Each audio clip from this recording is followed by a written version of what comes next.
Hello, Disruptors. We're gearing up for an exciting Season 10 of Practice Disrupted, launching February 6th, 2025, as we count down to our 200th episode. To welcome our new listeners and bring them up to speed, we're replaying the top 5 fan favorite episodes from Season 1, the episodes that started it all. Be sure to hit subscribe so you're ready when the new season drops. Looking forward to disrupting practice together. I'm Evelyn Lee. And I'm Janine Chastain. We're collaborating on curated conversations to explore how the industry is changing. Together, we'll find ways to create new solutions to current challenges while elevating the value of architects. Welcome to Practice Disrupted.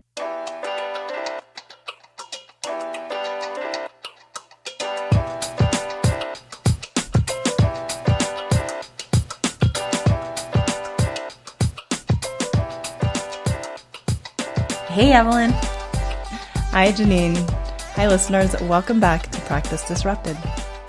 Today's episode is focused on recreating your career in architecture. And this conversation actually started at a coffee shop in San Francisco where Evelyn, you and I were meeting and talking about our own careers and trying to figure out how did we take our architectural education and merge it with our business training to inform the type of career that we wanted to have. So I felt like we've had that conversation many times over the years, but at this particular coffee date, we were starting to sketch out the foundation of a workshop that we were envisioning sharing with other people who were having similar questions about their careers. This idea actually became the foundation of the program that we pitched to the Women's Leadership Summit, and it successfully was selected. So we ended up getting pulled in to come and do a workshop. And we asked today's speaker, Laura Weiss, to join us. And together, the three of us developed this program focused on using an architectural education to essentially recreate a career, either in architecture or apply it to a career into another field. When we got to Minneapolis for the Women's Leadership Summit, we were really happy to find out that we had 2 days of workshops, and both days the rooms were packed with women who wanted to really talk and dive into these conversations with us. So we used different self-reflection methods and assessment tools that we had also personally done in our own career journeys to talk the two groups through how to think about their personal values and goals that could help them start to design and craft a career experience that was personal to them. Yeah, and I don't want to isolate our male listeners on this. So I actually think a lot of the things that we developed for recreating your career in architecture, and something that I'm looking for developing and actually turning into some type of full-fledged online course on practice of architecture is really meant for everyone. These tools are tools that everyone can use.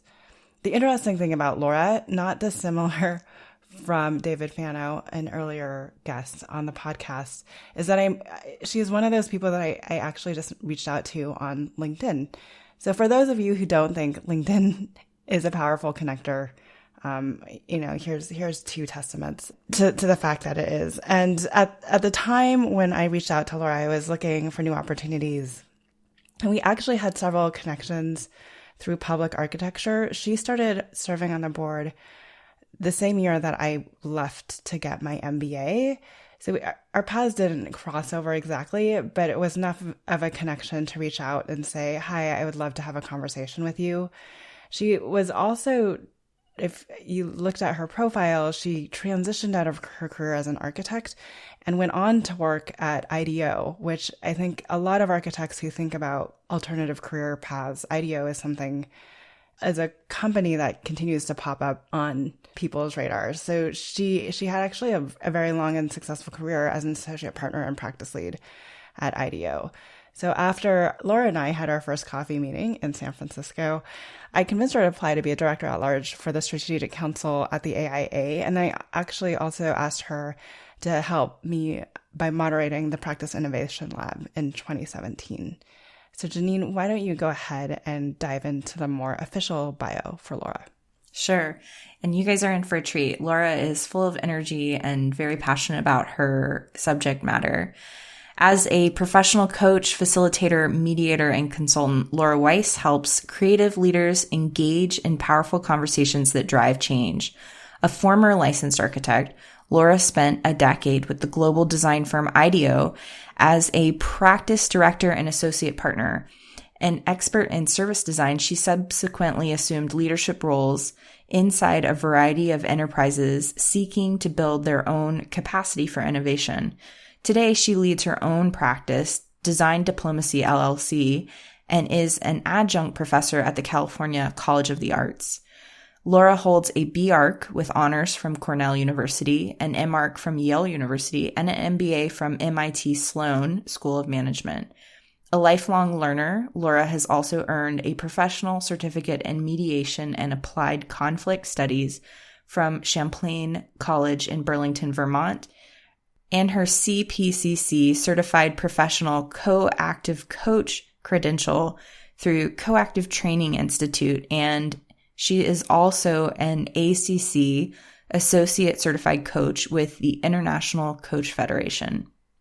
Yeah, and I think one of the interesting piece of all of this and the why the three of us make an interesting case study is because we all represent different generations in architecture who actually went on and got their MBA and then have created new career for themselves afterwards. So let's jump to the interview. Welcome, Laura. We're really excited to have you. You are such a powerful speaker, and we're pleased to have you on the show today. We wanted to give you an opportunity to share an introduction about yourself, your company, and the work that you're doing. Great. Yeah, I'm really glad to be here. I'm a facilitator, a consultant, and a certified coach. I essentially help leaders in the creative professions engage in powerful conversations that drive change. And I primarily do this through one-on-one coaching with individuals that might hire me directly. I also have partnerships with a handful of large design firms and some tech companies that hire me to coach their high potential leaders, and sometimes also small leadership teams or even co-directors or partners. I kind of consider myself a little bit unique in the coaching world because I bring a depth of obviously design experience and design tools into the coaching process, along with skills as a mediator and some education on the neuroscience behind how change happens. So it's a coaching experience that really blends learning with doing. So, yeah, as Janine said, Laura, this is the second time actually the third time, because you helped moderate the Practice Innovation Lab for me that we've gotten together. And you've had a really interesting path to get to where you are. So I think it would be great for you to share that with our listeners, especially because you come from an architecture education. Like the two of you, I began my career as an architect, and I wanted to be an architect since I was the age of 12, which seems to be a common age where a lot of people discover and become, kind of enchanted by architecture. So I pursued a professional degree right out of high school, and because I had an interest in teaching, I pursued a master's degree in architecture immediately after that, and I got licensed a couple of years after that, and figured I'd be an architect for the rest of my professional life. But as an architect, I became increasingly interested in the business side of the creative process, specifically how architects worked with their clients and with the general public, and the impact those relationships had on what actually got designed and built. And I think, as you both probably can attest, it sometimes can be disappointing or disheartening at best. So this experience prompted the first of 3 career pivots in the Women's Leadership Summit. As you recall, I talk about these 3 pivots along this inverted V. And the first of those was a return to school after 8 years in practice as an architect to earn an MBA, with a goal of more directly influencing how the business world understood and engaged with the practice of design. And similarly, I had this big idea that, and this belief that I could also bring strategic thinking to the design professions. Now, in the mid-1990s, when I was doing this, it was a bit of a risky move. The roles that are now available for designers with a business degree were practically non-existent at the time. However, I was fortunate to find sort of what I call the right sandbox for experimentation at IDEO, which is one of the best-known innovation design firms in the world. And over the course of a decade with them, I worked with clients in a wide range of industries, and with my colleagues, I developed new ways to introduce the design tools and methodologies that were common to kind of manufacturing companies to Fortune 500 companies in the service industries. I eventually co-founded a practice with 3 other colleagues focused on this new arena, and what would today probably be called experience design. The second pivot of the 3 came when I left IDEO after about a decade to better understand and help develop the capacity for innovation on the inside of those same kinds of organizations who had been my clients. And what I learned is that the most successful efforts did not result from a single big idea, even though that's often what is celebrated in the press, especially when it concerns a new technology. Ideas are actually the easy part. We can come up with lots of different ideas. It doesn't mean any of them are going to be viable. And so the real challenge I discovered is in leading the change required to bring a new idea to life. And that requires leadership, organizational leadership, team leadership, and perhaps most important of all, I've discovered self-leadership. And it was this final insight, this last insight that led to this third pivot that is the current focus of my professional life. And so today I think of myself as someone dedicated to empowering the people side of the design and innovation world by supporting the growth of design leaders in terms of their influence and their impact on the world. That is such a powerful story. And I think that it's a skill that's really needed right now in our industry. And I'm hoping you can talk a little bit more about the prototyping part of it, because you talked a lot about using prototyping to experiment with different options in your career before you made these major career pivots. So it's probably worth saying something first about the purpose of prototyping. It's an activity that innovators use to explore questions, which inevitably lead to more questions. It's an iterative process. It's a discovery-driven process. So managing one's career can be extremely fulfilling if you take this approach. You're going to hear me say this a lot, but a career is really a learning journey. It's not a series of jobs. And so when you find yourself dreaming about, what's next, ask yourself, what do I want to learn next? And that will greatly widen the range of possibilities, so much further than just asking, what's my next role or what's my next job? And in my case, each of the 3 pivots that I described earlier had something in common. Each was triggered by something that was frustrating me, which led to a question and then a prototype to explore that question before making a decision about what action I wanted to take or what I wanted to do next. And this helped much in the way prototyping works and helped me minimize the risk of taking that next step. So I've, since giving the workshop with you two at the Women's Leadership Summit, I've actually come to label each of the pivots that I described. It kind of helps me identify them and think about them as chapters in my career. So the first one I've labeled integrating design and business, because that was the question on my mind. The frustration was the economy. It was 1990 and the Gulf War recession had essentially trashed the construction industry. And I was less than 2 years out of school. And I had never imagined how badly cyclical economic effects like that could affect not only an entire industry, but a big firm like the one I was part of. And worse, how ill-equipped the firm seemed to be able to handle it. I was pretty naive. But I was also convinced that part of the problem was a disconnect I perceived between the value architects delivered and the understanding of that value by their clients. So that sort of became the question. And as a result, I started to think seriously about the business side. In other words, the client side of the design equation. I had taken a general management class as an undergraduate, which I really enjoyed. So I decided to prototype what it would be like to go back to school for a business degree.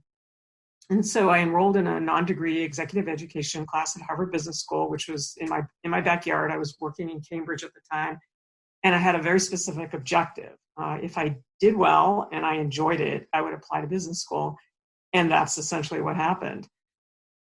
I refer to the second pivot as innovation on the inside. The frustration was the low success rate, relatively speaking, of innovation. Meaning much of the amazing work we were doing at IDEO, because this pivot happened as a result of my time there, that work never got to market. And it's worth remembering that these were the early days of service design. We were learning what that meant, and our clients were learning it as well. So the question for me was, what's going on inside of these organizations that's creating obstacles to implementation? And I decided to focus on an area that at the time was chronically underserved by design, and where I thought I had a pretty good chance of getting a role there. And that turned out to be the social sector. This was about 2009, and nonprofits and design firms had yet to discover each other. It was also another recession, coincidentally or not. And so I got an introduction to the founder of the Taproot Foundation, and the prototype I constructed was a pro bono consulting gig I did for them, so we could try, essentially try each other on for size. And this eventually led to a full-time role there as a VP of Service Innovation. So the third pivot I call creative leadership, because of what I observed at Taproot and in some other internal roles that I subsequently held in a wide variety of different kinds of organizations. Innovation is something that everybody seemed to talk about as a core capability that they wanted to build. But when it came time to prioritize resources or support resources, the focus always shifted back to sustaining the status quo, essentially protecting the core business. And this is sort of understandable, because for a lot of publicly held companies or organizations that have shareholders they need to answer to, they need to perpetually lower the risk, and innovation inherently involves risk. So this was my frustration. And the question became, what's missing? Because these were otherwise very successful organizations who just couldn't seem to get out of their own way when it came to building an innovation capability. Not surprisingly, what was often missing, I discovered, was the structural and cultural means to drive change. And change happens through leadership. By this point in my career, I'd become a pretty adept facilitator and leader of all kinds of creative processes and workshops. And I had started to get really curious about how to work with entities that avoided the most critical of creative processes, which is conflict. And I decided I wanted to get trained as a mediator. But before enrolling in a formal degree program, which I ultimately did, I found a local 40-hour certification program I could do on weekends to try it out at minimal cost. So that became the prototype. And I loved it. And that was ultimately what also connected me to coaching, which it will surprise neither of you to know. I hired my own coach before deciding to invest in my education there as well. So that's essentially an overview of how prototyping has served me well in guiding the evolution of my career. And Laura, you drew a diagram of these pivots to present during the Women's Leadership Summit, which I thought was really an innovative way to think about your career. So I was wondering if you could share what lessons you learned from taking that divergent path that you talk about.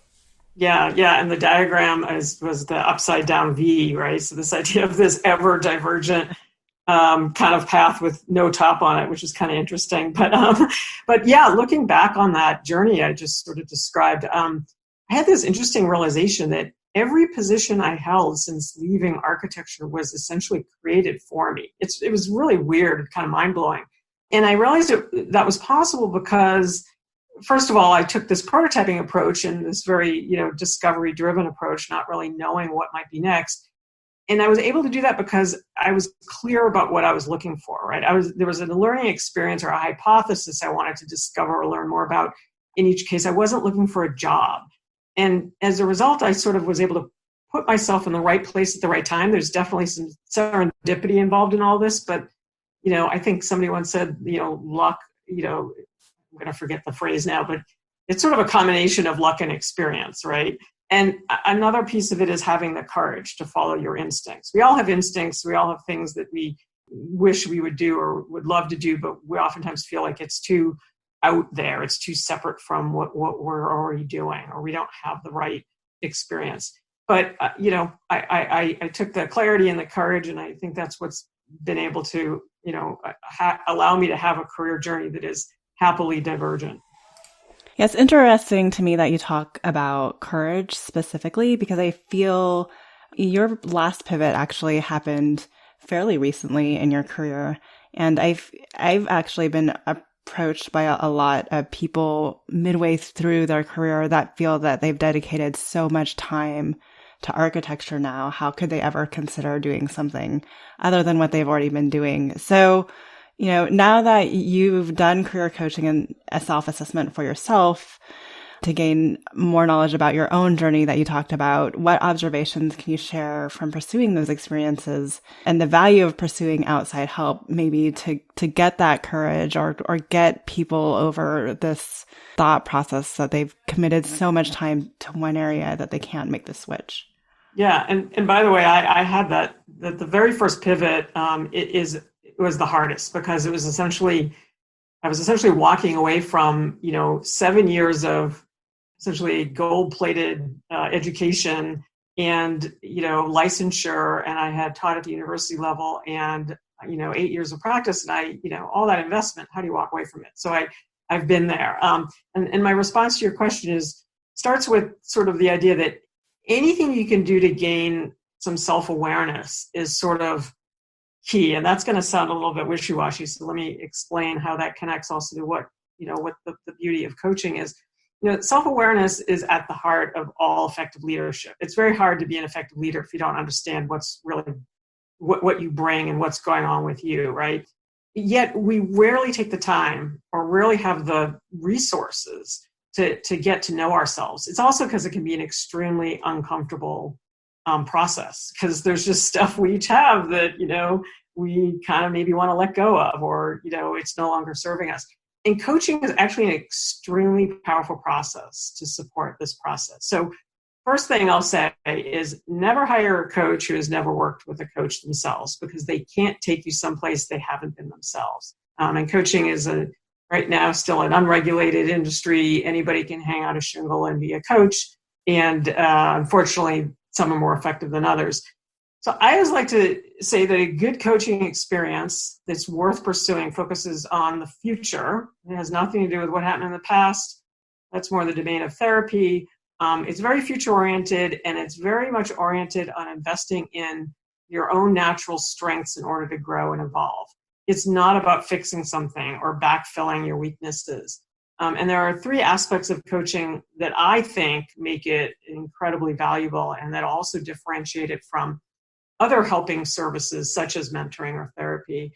And the first of these is collaboration. So the coach and the client work together essentially as partners, and they co-design a relationship in which the coach creates the space for the client to do this exploration that I've been talking about and pursue some specific goals. The second is learning. Again, a word you're going to hear me say over and over again.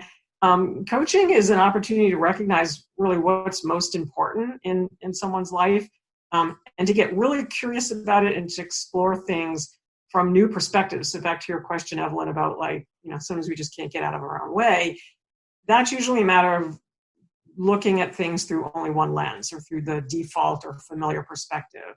This practice of looking at things from new perspectives is incredibly powerful as a way to kind of get that kind of unlock to happen. And the third is action. Coaching creates a safe environment for experimentation and reflection and incorporates accountability for taking small steps into the future. I've learned a lot about adult learning and how adults actually can continue to grow and evolve. The idea of neuroplasticity, that everything is not fully baked by the time we're young adults. There is a lot of hard wiring going on, but there's also the opportunity to do some rewiring. And the only way that happens, the only way adults really learn, is not through just reading or taking a class or listening to someone speak. They have to take action on it, and then they have to reflect on that action, because essentially that is and it has to happen on an ongoing basis. So coaching is naturally set up to enable that kind of practice to occur, and therefore that kind of rewiring of the adult brain. The truth is no one really needs a coach, but great coaching can be the difference between taking sort of a passive approach to life that perpetuates the status quo or yields only incremental shifts. I mean, kind of like, well, I've invested in education and architecture, and years of practice. I got to stay in architecture, right? I think I thought that at one point, managed to get around it. So coaching is the difference between, that just acceptance of the status quo and taking a more active approach that really enables some kind of transformative change. Enjoying the show? Join a community of fellow disruptors at practiceofarchitecture.com/community. Your membership helps support the production of this podcast, Practice Disrupted, and funds the creation of more resources for all of you. Looking forward to growing together. Join us today at practiceofarchitecture.com/community. So, Laura, can you share with us what you're currently seeing from your clients and professional friends who are thinking about pursuing an alternative path? Yeah, for sure. It's interesting. A common behavior I'm seeing is this rush to find the next thing. There's kind of a panic that sometimes sets in when someone realizes that something has to change or it's already changed and they need to react to it. And again, back to the neuroscience, this happens because the human brain is designed to solve problems. Unfortunately, our default mode is oftentimes to see everything as like an enormous problem. And we blow it all out of proportion because, again, anything that threatens us, even if it's our ego or sense of self, there may not be an actual threat, triggers our brain to sort of go full on in terms of trying to fix that or remove that problem. And on top of that, we each have our own sort of well-developed habits for dealing with problems that are rooted deep in our kind of individual identities and experiences, as I mentioned earlier, sort of rooted sometimes in childhood. So they've been with us for a long time in their habits.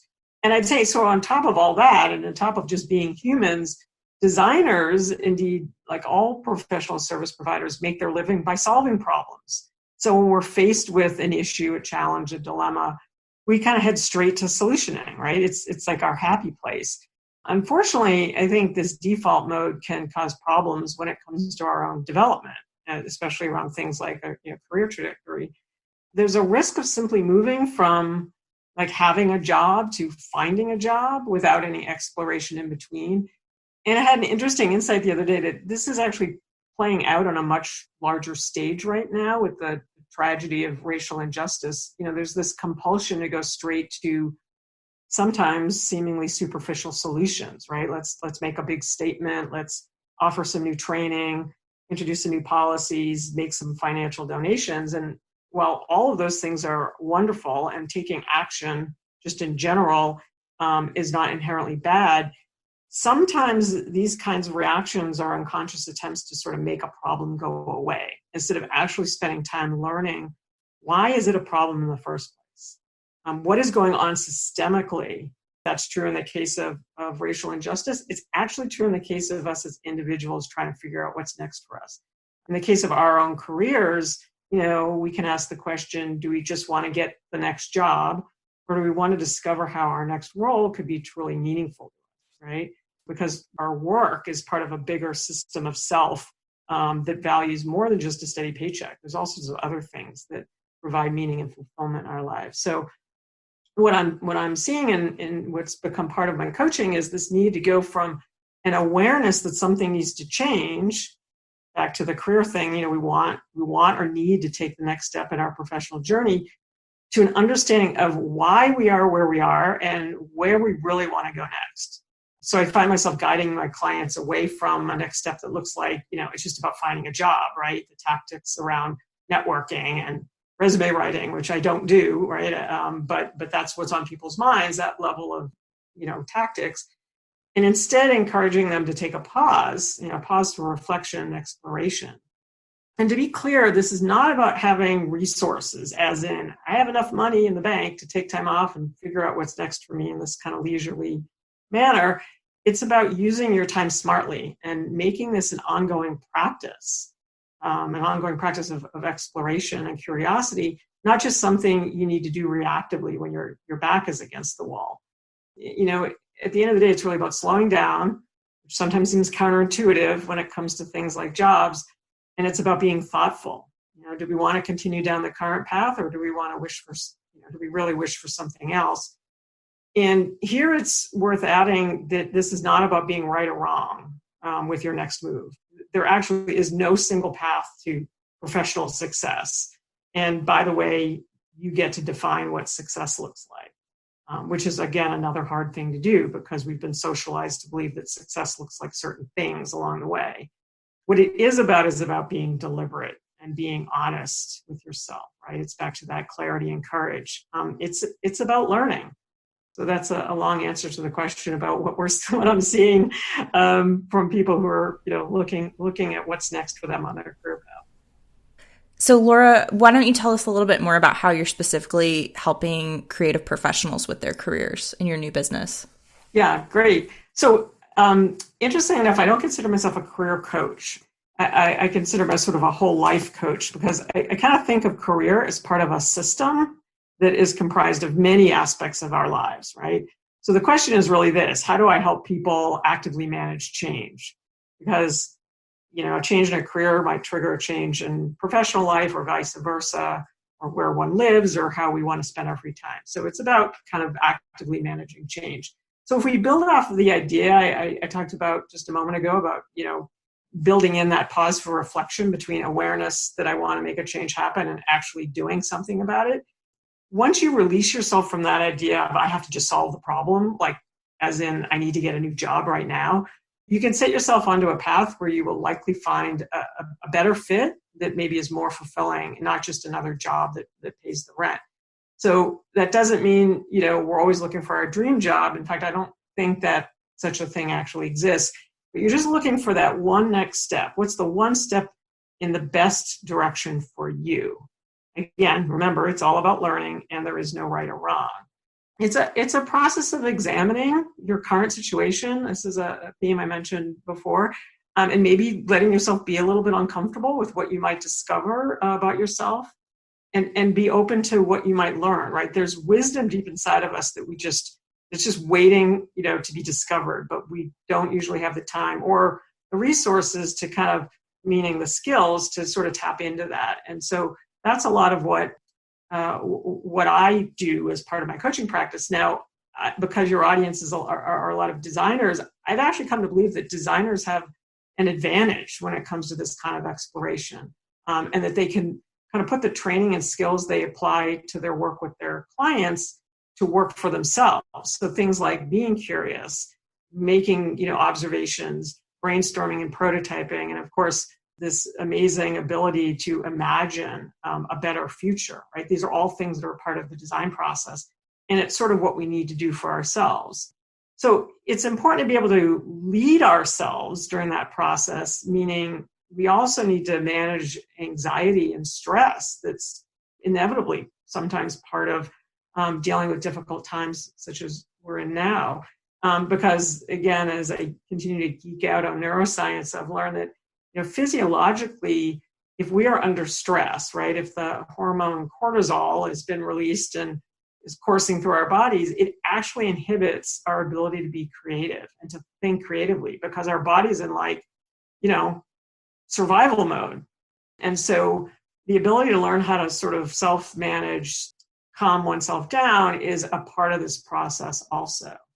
And then I'll just add that, back to this idea of it's part of, shifting our perspective, right? Because that shift in perspective, or taking a different mindset and looking at what's going on right now, especially during this time of extreme uncertainty, where people have either lost their jobs or their jobs look like something completely different, or they're working from home with all sorts of other distractions, we can see all the problems with that situation, but we could take an alternate perspective and look at it as an opportunity, right? Ask ourselves from a place of curiosity, what's here for me now? What's possible in this world?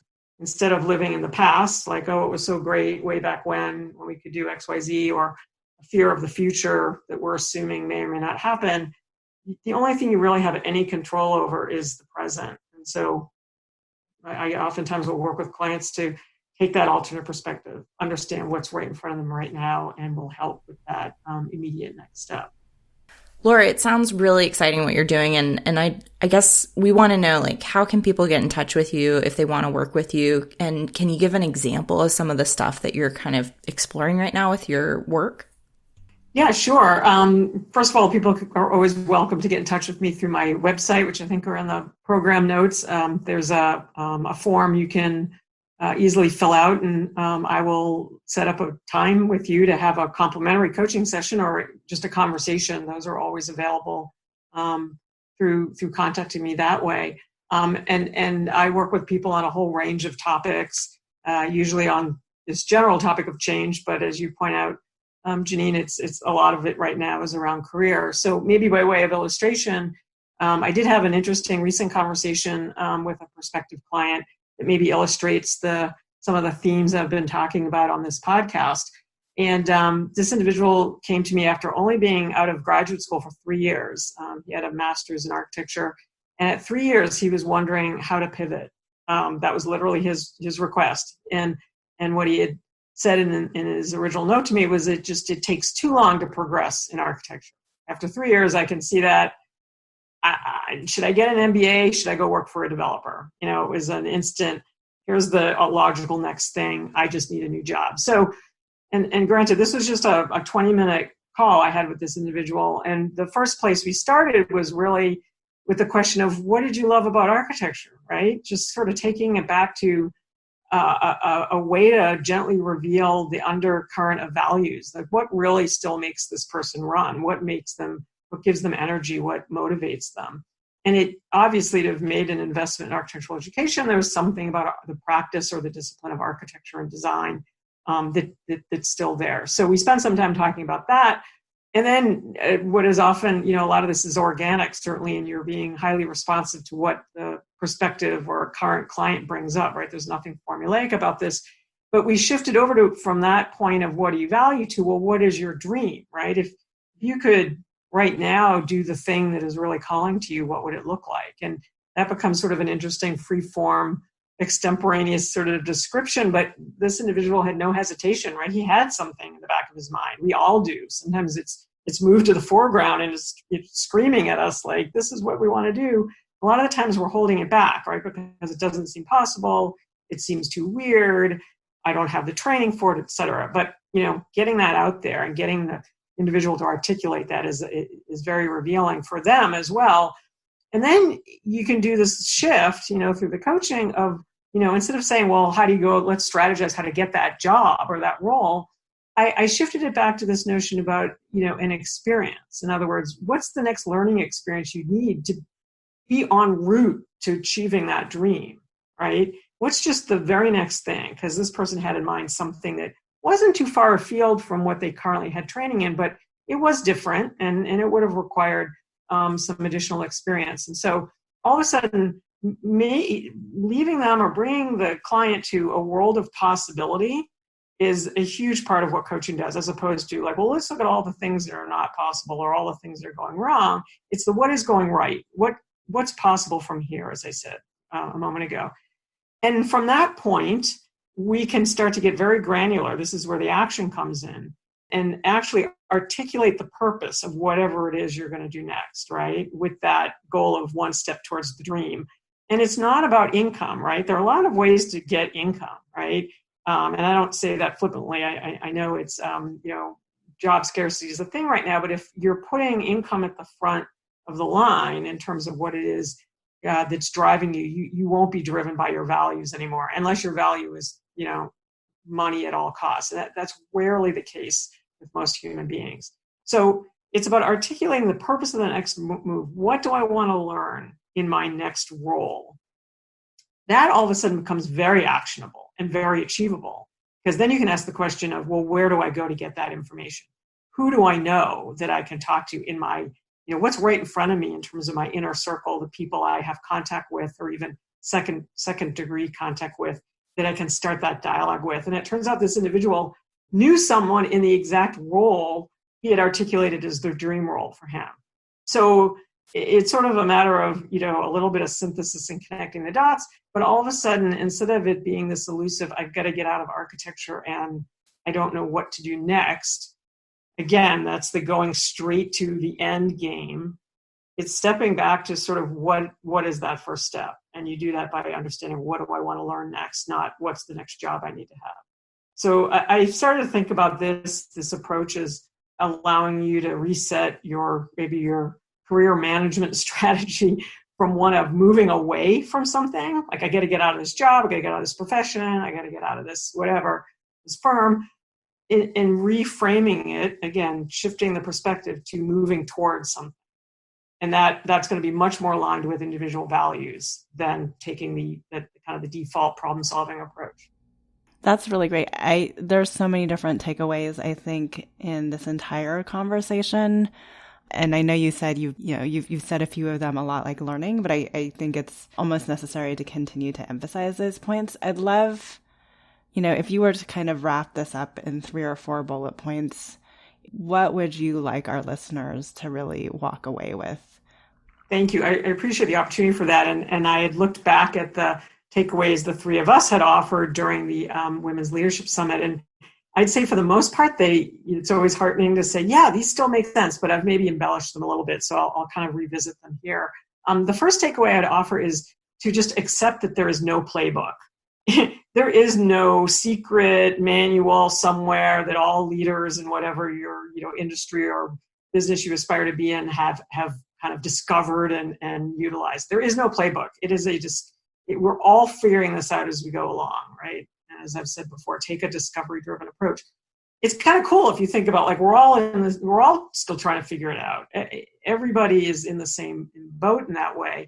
It's just sort of how consciously are you doing it. So let go of the idea that there's a right way to do any of this, and accept that, in the case of your career, it may have many twists and turns, and that's probably what's going to make it sort of all the more interesting. The one thing I'd add to this that I hadn't heard when we spoke back in September is Marshall Goldsmith, who's a very, very well-known coach. He now coaches other coaches. I listened to him speak on a webinar the other day, and he said something similar. He said, don't get fixated on the end result, right? Focus on the process, which is essentially the coaching process I described a moment ago. And I love this other thing he said that we can all say to ourselves at the end of every day is, did I do my best? And can I just be at peace with that? Like, we're all just trying to do our best. So the second one is, again, a rearticulation of something I said earlier, is have purpose for whatever you do, right? Notice what gets your attention, what gives you energy. That's going to reflect an underlying value or values. And those are the things you should be focusing on or moving towards. You can also notice what drains your energy or leaves you frustrated, right? Because essentially those are things that are ignoring or trampling things that you value. That's why when I talked about the prototyping of my career, starting to recognize the frustration was a key to that, because there was something that was not aligned with what I was really meant to do. And that's why I said, for me, each pivot was preceded by a question that I was intrigued with that gave that frustration some purpose, right? The third thing, a takeaway I would say is, like, again, figure out the next thing, not the final thing, right? To use a metaphor, use a map, not an itinerary. You kind of know generally where you're trying to get to, but you know what? There might be a really interesting roadside stand along the way or detour you want to take. And that's the approach, not the I'm flying from San Francisco to Boston and I don't care about anything in between. Because at the end of the day, you really can't plan or think or strategize your way to getting what you want. You kind of need to live your way there. You need to experience things. And the only way you can experience things is in the present. So looking at what's available to you now is the key to this. The one I'd add that wasn't part of our session last fall is just be courageous and be compassionate. And the compassionate isn't just with other people. That's critically important, but be compassionate with yourself. Again, we're all just doing the best that we can. Laura, that's a really great place to land on courage and compassion. And we are so appreciative that you came on the show with us today, because I think you have a lot to share with people who are really thinking about these things very seriously. So thank you again for your time and what you're doing. Yeah, you're so welcome. It's always fun to speak with both of you. I really enjoyed it. Thank you. Well, I hope that you can all agree with me that really great connections can come out of your LinkedIn network. I believe I mentioned at the top of the show that I virtually reached out to Laura on a cold email because we had some overlaps in our career histories, and it's turned into a really interesting working relationship with her. And we've partnered on a lot of different things. So definitely use that to your advantage. Janine, I'm interested in hearing what stood out to you in that conversation, but what really stood out to me is that I want to emphasize that ambiguity is okay. And I especially like how she approached her career as a learning journey. I think architects can use kind of a reframing around their career growth in that way. Especially right now when many people may be pausing to reflect and think about what's next in terms of their career steps, especially during the pandemic. Laura really shared some excellent insight about what she's learned from her journey of being okay with ambiguity and adapting the skills of problem solving into figuring out what's next for her career. I think she's a bit of a trailblazer, to be honest, in what she's been able to achieve with her career. I want to point out, though, that it's not easy being an outlier, but it can create new opportunities that didn't previously exist. So when Laura mentioned her time at IDEO, when she was actually creating new business lines for her, she was combining her business degree with design long before it became commonplace or the cool thing to do, right? Yeah, and I think that we both relate to Laura in some ways because we've both had similar experiences of trying to step off of the path, explore new opportunities, take risks, maybe prototype a little bit in our own way, and try to find, opportunities that fit who we are as professionals. And we've sought that out. And I don't think for either of us, Evelyn, it's been a very clear process. It's just kind of happened over a lot of trial and error. And to come back to that, I think it's rarely ever going to be a clear process for anyone. I was one of those kids, not dissimilar from Laura, that knew I wanted to be an architect, literally right up until I became an architect. And that's when everything kind of got blurry and extra hard for me. But the bigger lesson there is that there rarely is ever a good time or right time to reevaluate your career path. I think it's an ongoing journey. I think that everyone who has really moved forward with any great magnitude has taken a risk at one time or another. And she talked about how you can minimize that risk by prototyping if you need to. The other thing that I think is important is that we tend to get in our own way, right? So I think we need to seek out people who really push you or push me to realize what we're actually missing or where the opportunities are, and use your network, and not just your professional network, but also your family and friends who know what you're most passionate about to help you find a new way forward. Exactly. I mean, it's a great example that you were curious about the work that she had done. And so you reached out to her to just kind of ask her about her career. And it's ended up being such a really cool relationship because you guys had so much in common that you were even able to work together later. And all in all, I think Laura is just a really great example of proving that it's okay to explore something new at any point along your career journey. You don't have to just stick with the one thing that you decided when you were 18 and you came out of school. And even when you're on that path, if it takes bumps and turns along the way, that's okay.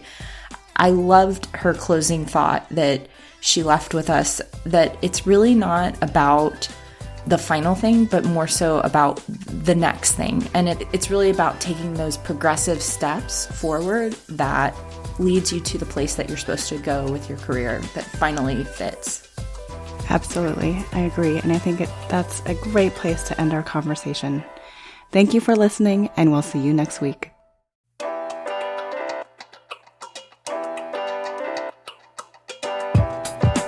Hi, Disruptors. Thank you for joining us today on an episode of Practice Disrupted. If you like the content for today's show, you can find all of our past episodes over on practiceofarchitecture.com/podcast. Be a part of the conversation by joining me, our speakers, and other disruptors in our community at practiceofarchitecture.com/community. Our social media handle is Practice of Arch. That's Practice of ARCH. We'd love to hear from you, so feel free to drop us a DM and say hello. Tune in next week for a new conversation on change in the profession.